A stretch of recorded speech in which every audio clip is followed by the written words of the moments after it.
Hi everyone, this is Brendan with Cusack Prep. What we've got today is a video on how to solve systems of linear and quadratic equations.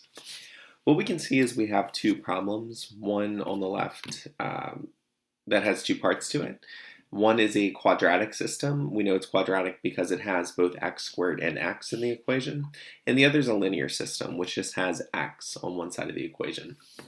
In order to solve systems of linear equations, what we're really trying to do is we're trying to figure out where on the coordinate plane these two lines intersect.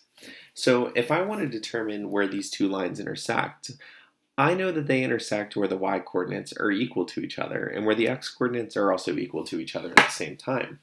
So one thing I can do is I can go ahead and set these two equations equal to each other. So I could say that x squared minus 2x minus 6 is equal to 4x plus 10. Once I know these two sides of the equation are set equal to each other, I can bring everything to one side and set it equal to 0. Subtracting 4x to the left side, I would now have x squared minus 6x, and subtracting 10 over to the left side, negative 6 minus 10 is going to give me minus 16, and we would say that this is equal to 0.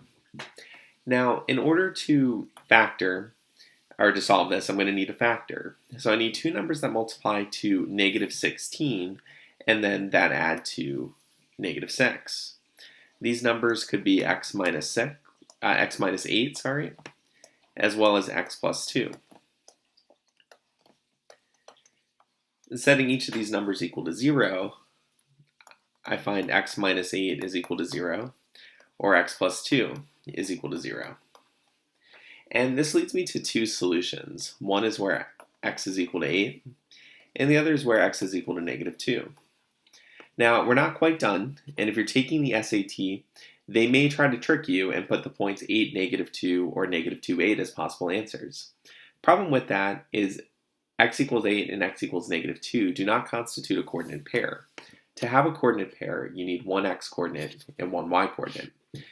Here we have the x coordinate, negative 8, and I need to find its corresponding y coordinate. So I'm going to take this and I'm going to plug it in to one of the two equations up here. I'm going to pick the linear one because it's a little bit easier to do the math. And so I find when I put 8 in, 4 times 8 is 32. 32 plus 10 is going to give me 42. So this means that when x is 8, y is 42, and I have the coordinate pair 8, 42 as a solution. I can also do the same for negative 2.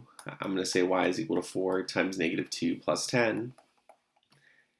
4 times negative 2 is negative 8. Negative 8 plus 10 is going to give me 2. So my other coordinate pair is going to be the point negative 2, 2. On a graph, this would be the two locations where these graphs intercept each other. Let's take a look at another one.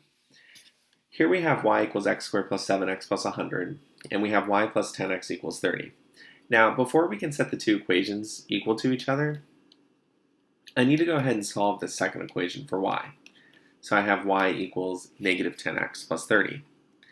Now I can set x squared plus 7x plus 100 equal to negative 10x plus 30. Same thing as before, because it's a quadratic, we need to bring everything to one side, set it equal to 0, and then either factor or use the quadratic formula where appropriate. So I'm going to add 10x to the left side. That's going to give me x squared. 7x plus 10x is going to be plus 17x. And I'm going to subtract 30 over to this side. That's going to give me plus 70. And that's going to be equal to 0. Now, in order to factor this, I need to find two numbers that multiply to 70, but add to 17. Those numbers might be, say, 7 and 10. So I would have x plus 10 times x plus 7 is equal to 0.